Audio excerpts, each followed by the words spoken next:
Hello, everybody. One of the students asked me a really interesting question, and of course I took his name off, but here's what it says.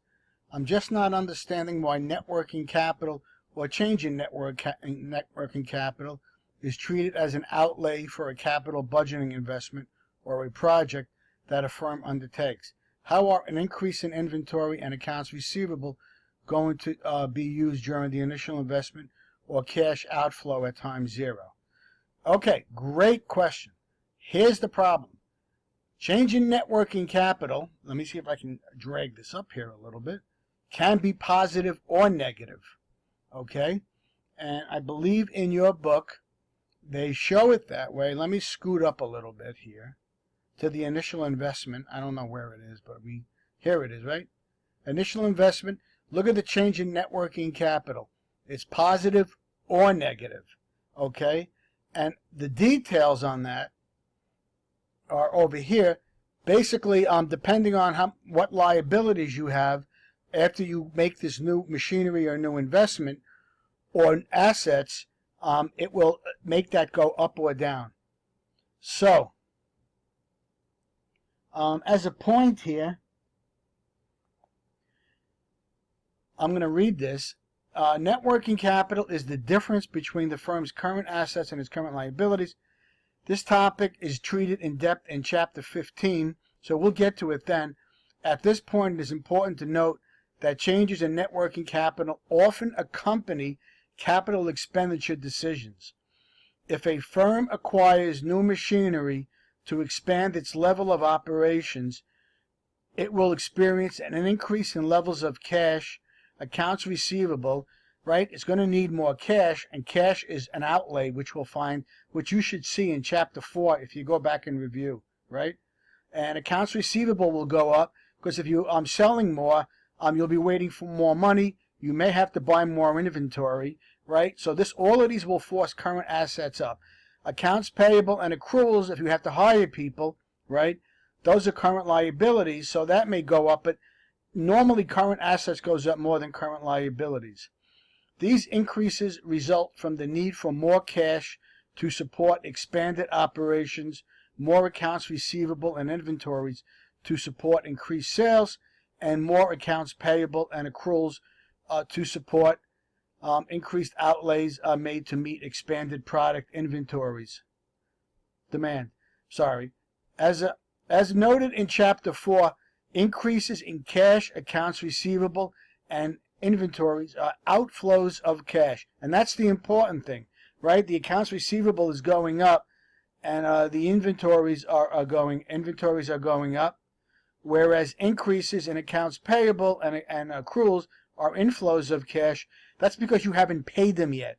You owe them, like we owe our electric bill, but that has not been paid yet, so you still have that cash on hand. You could choose not to pay your bills and spend that cash. The difference between the change in current assets and the change in current liabilities is the change in net working capital. Generally, current assets increase by more than current liabilities, resulting in an increased investment in net working capital. This increased investment is treated as an initial outflow, which is why the initial investment went up. If the change in net working capital negative, which it could be, right, we said that, it would be shown as an initial inflow. The change in net working capital, regardless of whether it is an increase or a decrease, is not taxable because it merely involves a net buildup or net reduction of current accounts. All right, so I believe I'm going to try to go back to Chapter 4, if I could find Chapter 4 here, and let me scroll down, and I want to show you, it's important in Chapter 4, I believe it was in 4, where they cash flow and financial planning. Let me go there, and let's see if. All right, so let me make this bigger, and let me scroll down.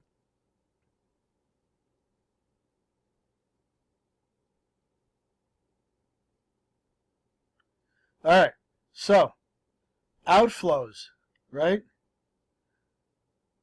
Outflows increase in any asset, right?